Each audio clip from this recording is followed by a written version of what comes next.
Rain slid down the cracked window pane like ink bleeding through paper. Detective Lila Mercer stood over the coffee table, the single piece of paper fluttering beneath the draft. "It's not a suicide note," she murmured, voice low enough to merge with the hum of the rain. Harper Dane leaned closer, her eyes tracing the uneven handwriting. "Then what is it?" she asked. Lila read aloud, "The truth hides where memory sleeps." The words were clumsy, jagged, almost like two people had taken turns writing them. The silence that followed was heavy, thick with questions that had no edges yet. Lila folded the note, her hands steady but her pulse a steady drumbeat. "It's a message," she said finally. "We just don't know who it's for." The lab smelled faintly of toner and damp paper.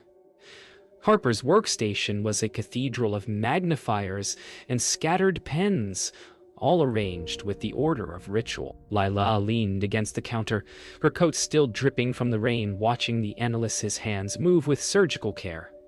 "It's strange," Harper murmured.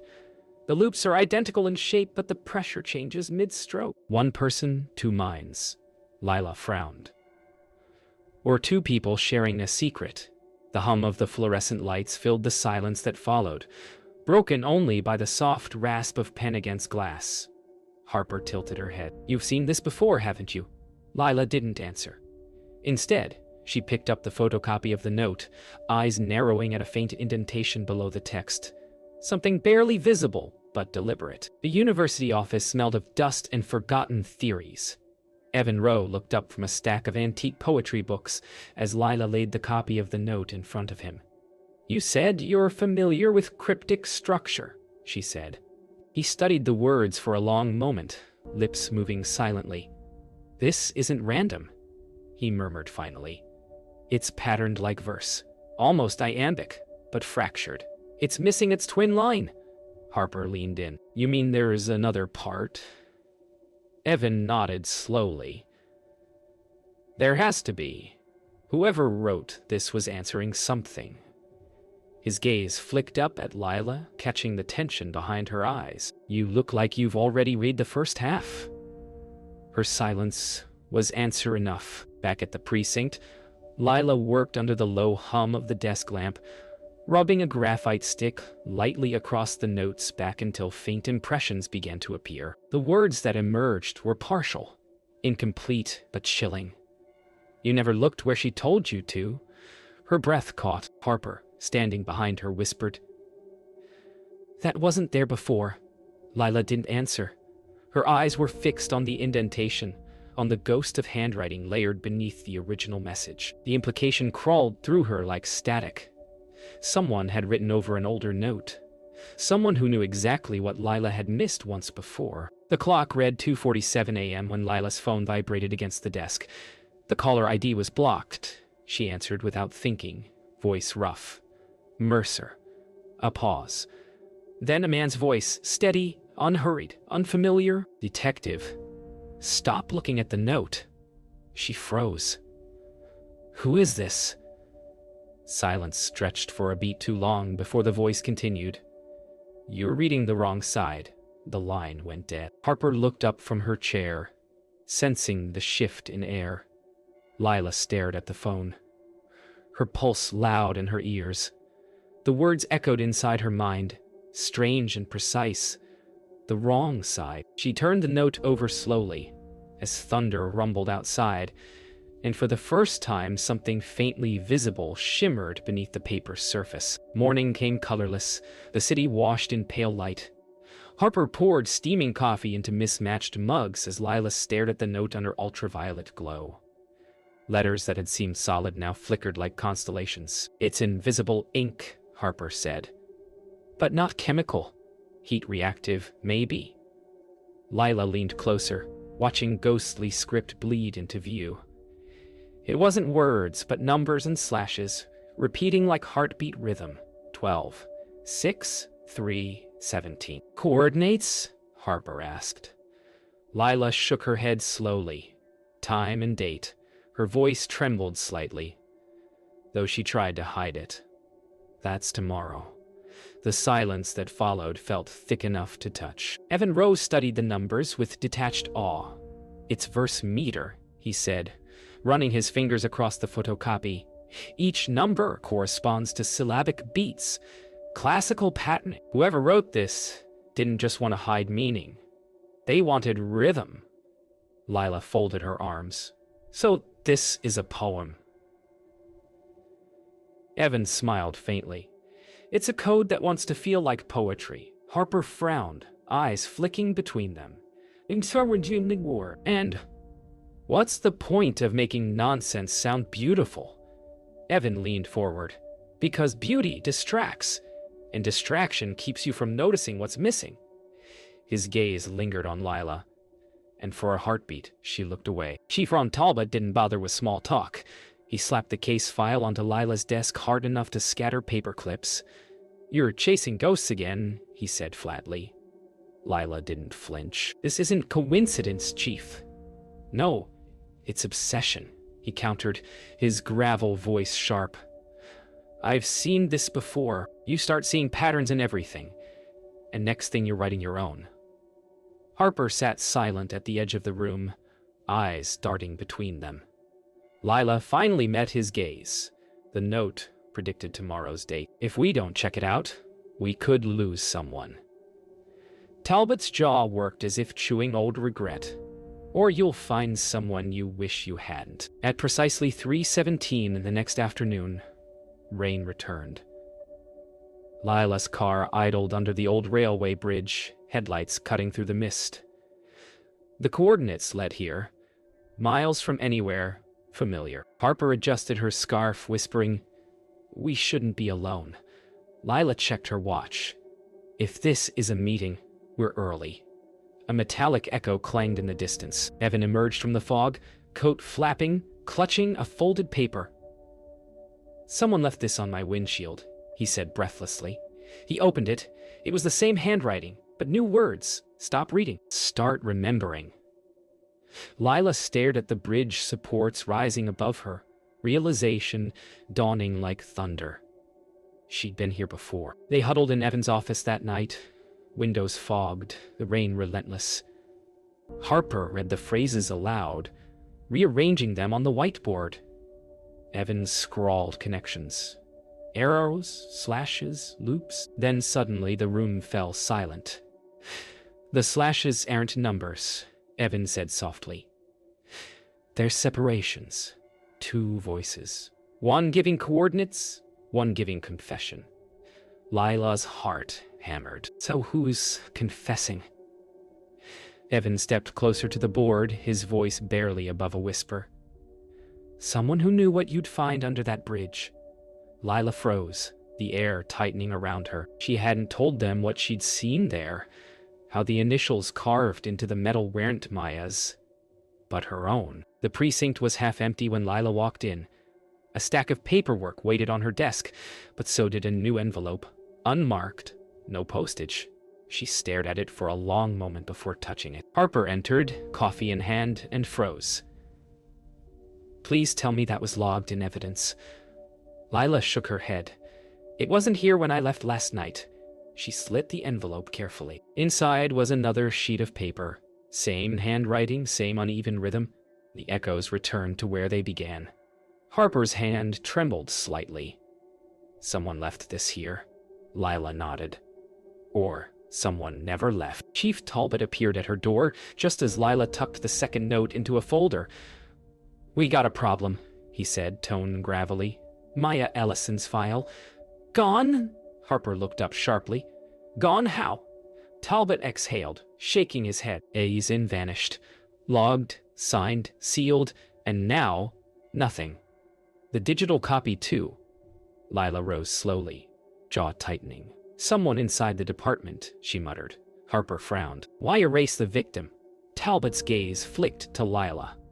Maybe because she wasn't the target. The weight of his words sank like a stone between them. At 4:13 p.m., Harper found it, an unheard voicemail on Maya's old phone. She played it through the lab speakers. A distorted voice, male, deliberate, measured. "Detective Mercer, it said, though the tone was neither hostile nor pleading. You're close enough now, but stop chasing what you already know. Static swallowed the rest, but a faint clatter at the end made Lila's blood run cold. Harper froze. That sound. What is it? Lila's eyes darkened. It's a pen dropping. She remembered that sound. She'd heard it years ago, the night a confession was never written. The interrogation room was colder than usual. Lila sat on one side of the table, staring at the note copies spread before her. Evan stood by the wall, silent, while Harper arranged the evidence photos. You said there was a pattern, Lila murmured. Two voices. Evan nodded. Yes, one is guiding. The other is confessing. He pointed to the sequence of phrases written across the glassboard. And both are written by the same hand. Lila's jaw clenched. Harper whispered, You think it's Maya? Evan's eyes lifted to Lila. No, I think it's you. The air went still. Lila didn't move, but the echo of the words hit her like a blow. Lila returned to the bridge alone that night. The rain had stopped, leaving the air slick with mist. She traced her flashlight along the rusted beams until she found the carved initials. Lon. Beside another set, almost erased. .R, she whispered. Daniel Rowan, her old partner. The one who'd vanished after their last case. She stepped back, her breath catching. A small object rested in the groove of the metal. An old pen, corroded but familiar. She picked it up, the cold metal pressing into her palm like accusation. Somewhere in the darkness, a low hum echoed. Like someone else breathing the same air. Lila barely slept. By dawn, the bridge still haunted her. She stood in her kitchen staring at the pen she'd brought home, its rusted barrel streaked with faint fingerprints. The air smelled of metal and rain. Harper called just as sunlight cut through the blinds. We ran prints, she said, breathless. The database matched them to Daniel Rowan. Lila went still, coffee cooling untouched in her hand. That's impossible, she whispered. Harper hesitated. There's more. The timestamp on the print file was updated 2 days ago. The silence that followed wasn't disbelief. It was memory, clawing its way back into the light. The missing file returned as quietly as it vanished, sitting atop Lila's desk when she arrived. No prints, no trace of who placed it there. Harper opened it carefully, flipping through its pages. These aren't copies, she murmured. They're new. The autopsy photos were sharper, cleaner, dated 2 days ago. Lila's chest tightened. That's not possible. Maya's body hasn't been found. Harper looked up slowly. Then, who took these? The fluorescent lights buzzed overhead, flickering once before stabilizing. Lila's eyes fell on the corner of the folder where a faint signature was etched in ink. DR. The coordinates from the note led them to the countryside, an abandoned farmhouse half swallowed by weeds. The sky pressed low, heavy with cloud. Harper and Evan followed Lila through the overgrown path, flashlights cutting through haze. Inside, dust floated like ash in the air. Someone's been here recently, Harper whispered, pointing to a fresh coffee cup on a table. Lila's stomach twisted as she saw it, a spiral carved into the wood beneath the cup, identical to the pattern on Daniel's old notebook. He's leading us, she murmured. Evan's voice was quiet behind her, or watching you follow. As night fell, the farmhouse became a shell of shadows and echoes. Lila moved through the hallway alone, her flashlight flickering. A faint hum filled the silence. Then a voice. You shouldn't have come back. She froze, light trembling in her hand. Daniel? She whispered into the dark. The hum ceased. For a long moment, only wind moved through the walls. Then, a whisper closer now. You left me there. Lila's breath hitched. You died. The air thickened. her light dimming as though the shadows themselves were answering. When Harper found her minutes later, Lila's face was white, her hand clenched around the pen. "He's alive," she said. They found the door behind a false wall in the cellar, sealed shut with rusted bolts. Evan pried them loose as Lila shone the light over faded chalk markings on the boards. Coordinates, initials, fragments of the same phrases from the notes. Inside was a small, windowless room lined with newspaper clippings. Harper exhaled sharply. "They're all about you," she said, voice shaking. Lila stepped forward, scanning the headlines.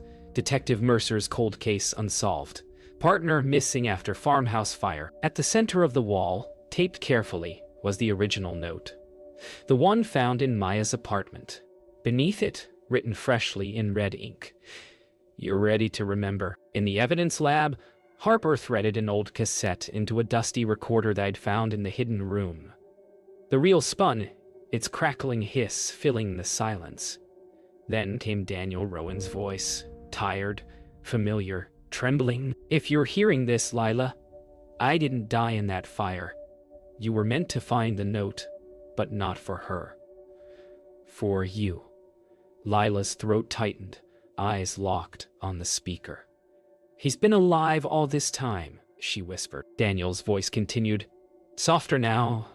"You buried more than a case. You buried what you did." The tape clicked off. The silence afterward wasn't empty, it was accusing. Later that night, Lila stood in the restroom of the precinct, staring at her own reflection. The mirror fogged with condensation from a leaking pipe. As she wiped it clear, faint writing began to appear, letters drawn backward from the other side of the glass. "You remember now." Her breath hitched, hand trembling as she touched the words. Behind her reflection, a faint shape seemed to shift, like a shadow taking form. She spun around. Nothing. Only the hum of flickering lights. But when she looked back, the writing was gone. Only her face remained. She barely recognized it. Lila stormed into Chief Talbot's office, the old pen clenched in her hand. "You knew he was alive," she hissed. Talbot rose slowly, weariness etched deep in his face. "We had to protect you." "From what?" she demanded. She demanded. "From the truth," he said. "Daniel didn't vanish. He ran. You both covered up a mistake that killed a witness. The fire wasn't meant to hide him. It was meant to erase you." The room swayed around her. "That's not true," she said, though her voice lacked conviction. Talbot's eyes softened. "Then why did you carve your initials beside his?" The silence that followed shattered something inside her. It came back to her in fragments. The night of the fire, the farmhouse, Daniel's voice shouting through smoke. They had cornered a suspect, a woman who'd known too much. Maya Ellison's sister. Lila remembered the struggle. The gun, the flash, and then nothing but firelight. Daniel's face twisted in disbelief before he disappeared into the smoke. Now she could hear her own voice screaming, the sound echoing through years of denial. Harper found her later, slumped at her desk, shaking. "It wasn't a disappearance," Lila whispered. "It was a cover-up." The realization hollowed her from the inside out. The next evening, Lila stood once more in the farmhouse cellar, the air thick with the smell of dust and truth. She placed the old pen on the table, next to the note, and whispered, "I remember." From the corner of the room, a figure stepped into view. Daniel. Older, face scarred but alive. His eyes were hollow, but his voice was calm. "I wasn't hiding, Lila. I was waiting for you to admit it." She looked at him through tears. "I didn't mean to." "You did," he said softly. "And the note was never for Maya. It was your confession waiting to be finished." The pen rolled, stopping at her fingertips. The night air in the farmhouse cellar was motionless, as if the world had paused to listen. Lila sat across from Daniel, the recorder between them. "Say it," he said quietly. "You have to say it to end it." Her voice came out fractured. "We were supposed to protect her. Maya's sister begged for protection. Daniel, I froze. She reached for the gun, and She stopped. Daniel's eyes softened. I know, but the truth isn't for me. It's for you. He pressed record. The red light blinked once, twice. Lila closed her eyes and began to speak, not as a detective, but as a woman who had finally run out of places to hide. Hours later, Harper and Evan sat in the precinct lab, headphones on, listening to the confession Lila had left. Her voice was steady, solemn. Maya's sister died because I hesitated. Daniel took the blame to protect me. He wrote the first note to keep the truth alive. Harper's eyes filled with tears. Evan exhaled slowly. She's turning herself in, he said softly. Harper nodded. She thinks that's the only way to end it. The recorder clicked off, and for the first time, the silence didn't feel empty. It felt final. Chief Talbot found Lila sitting in the interrogation room, wrists resting loosely on the table. She didn't look up when he entered. I already filed it, she said. My resignation, my statement, everything. Talbot sighed heavily, lowering himself into the chair opposite her. You think this ends with paper. Lila's gaze lifted, steady. It ends with truth. He rubbed his temple. You always were a terrible liar. She smiled faintly. That's what got us here. Outside the window, sunlight spilled across the floor like a quiet absolution. Talbot finally nodded. Then let's finish it right. That afternoon, cameras flashed in the precinct briefing room. Chief Talbot stood at the podium, statement in hand. Detective Lila Mercer has come forward with new evidence regarding the Ellison case and an incident long classified as accidental. Lila stood behind him, still, composed, eyes fixed on nothing. Reporters shouted questions, microphones thrust toward her. She spoke only once. The note made no sense until I stopped trying to solve it and started listening to what it was asking of me. Her voice was calm, almost peaceful. The room fell silent. For the first time in years, she didn't feel like she was chasing ghosts. That night, alone in her apartment, Lila found one final envelope slipped under her door. No return address, just her name written in Daniel's steady hand. Inside was a single piece of paper. The truth hides where memory sleeps.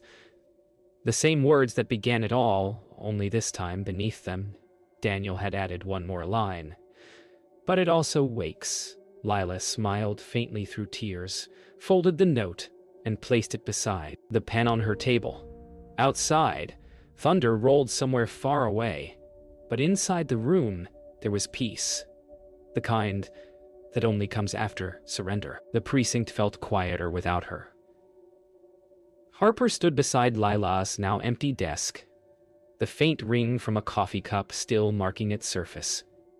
A single folder remained, the case, file sealed and signed. Chief Talbot approached slowly, his voice low. You should keep it, he said. Harper shook her head. No, she already finished the story. Talbot's eyes flicked to the empty chair. No one ever really finishes it, he murmured. Outside, the city moved on, unaware that a decade-long ghost had finally been laid to rest. Harper turned off the lamp.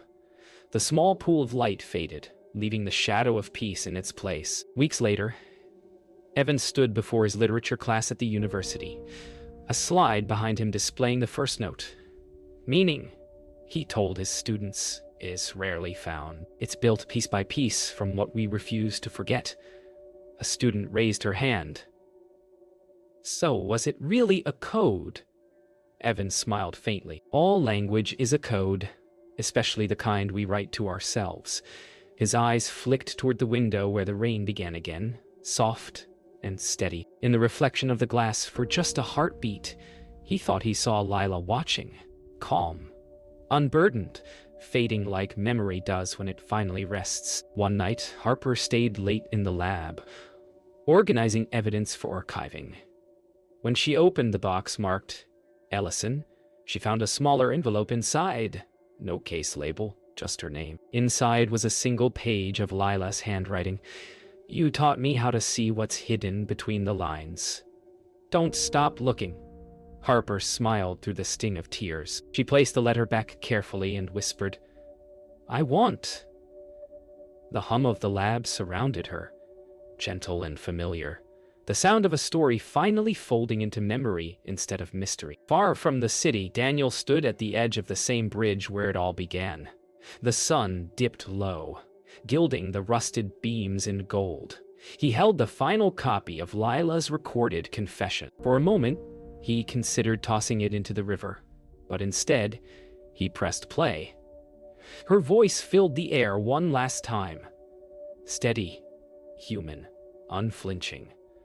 When it ended, he smiled faintly. "We both found our truth," he whispered, tossing the tape into the water at last. The river swallowed it without protest. The current shimmered, carrying away what once demanded to be heard. In the closing silence, Lila's voice narrates one last time. Recorded words playing softly over a montage of stillness. Every secret waits to be understood. Sometimes it takes losing everything to see what was always there. The sound fades into the hum of the city, streetlights blinking to life. The camera settles on her apartment window, curtains moving gently, the table still holding the pen and folded note. The truth hides where memory sleeps. Her voice echoes one last time, then softer. But now, it dreams. The screen fades to black, the rain outside whispering applause for the truth finally told.